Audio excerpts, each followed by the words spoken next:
mengenai pemerintahan Menteri Pertanian sebelumnya itu Syahrul Yassin Limpo dalam menjaga stabilisasi harga pangan dan PR-PR besar selama ia menjabat. Seperti apa, Prof? Nah, kalau Kementerian Pertanian, sektor pertanian kan tugasnya sebenarnya menjaga produksi ya, Mbak ya. Menjaga produksi atau syukur-syukur produksi bisa meningkat. Ketika produksi meningkat, sudah barang tentu supply akan relatif besar sehingga harga bisa dikendalikan.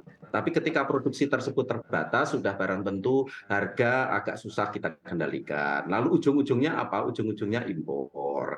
Dan itu yang terjadi, saya tidak hanya melihat pada saat Menteri Pertanian saat ini, tapi juga sebelumnya, tadi sudah saya sampaikan, produksi padi kita menurun 0,23%. Hmm. Dalam 10 tahun terakhir ini, per tahunnya nurun seperti itu. Lalu kemudian ekspor impor kita defisitnya luar biasa, Mbak. Jadi kalau kita lihat ini saya hanya berdasarkan data saja ya, data yang ada di kami, dan ini data sudah tentu bisa diakses oleh siapapun. Kalau kita lihat impor pangan kita selama 10 tahun terakhir ini di tahun 2013 itu baru 10 miliar US dollar. Tapi di tahun 2022 setelah 10 tahun itu melonjak menjadi 18,5 miliar US Oke, dollar. Berarti naik hampir 2 kali lipat. ya. Dan juga defisit neraca perdagangan pangan kita dari 8,9 miliar US dollar saat ini menjadi 16,2 miliar US dollar. Kita defisit neraca perdagangan pangan kita defisit 243 triliun. Produksi turun, impor melonjak sedemikian tajam, hampir 2 kali lipat selama pemerintahan saat ini. Jadi saya tidak melihat khusus menteri sekarang, tapi selama pemerintahan saat ini. Jadi itu yang catatan penting bagi kita bersama. Padahal cita-cita kita kan katanya mau lumbung pangan dunia. Bagaimana bisa dalam 10 tahun terakhir impor kita melonjak hampir 2 kali lipat kan? Hmm. Lalu kapasitas produksi kita semakin lama semakin menurun. Dan jadi itu ya kalau memang digabung dengan perkebunan memang kita surplus kan.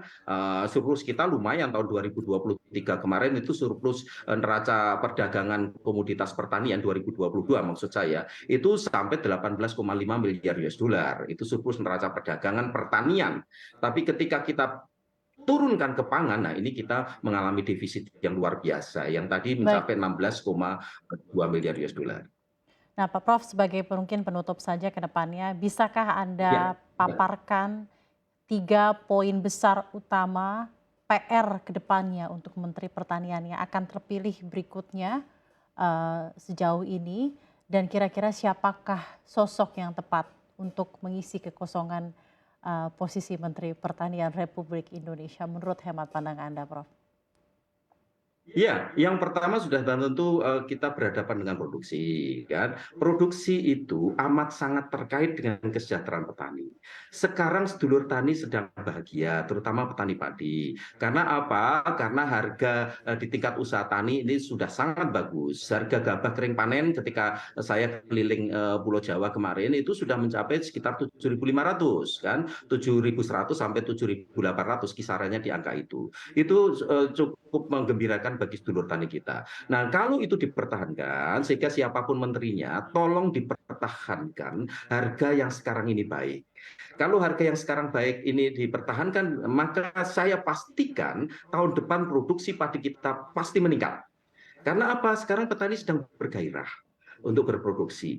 Itu yang pertama. Lalu yang kedua, impor ini menjadi persoalan pelik dan besar. Tadi sudah saya sampaikan selama 10 tahun terakhir ini, impor pangan kita melonjak hampir 2 kali lipat. Nah, impor sangat terkait dengan produksi. Produksi sangat terkait dengan kesejahteraan petani. Sehingga siapapun nanti yang menjadi menteri ke depan harus memiliki passion yang amat sangat kuat untuk mensejahterakan petani. Hanya dengan mensejahterakan petani, hanya memuliakan petani, maka persoalan pangan kita sedikit banyak akan teratasi. Lalu yang ketiga, saya tidak bisa jawab, Oke. sosoknya siapa?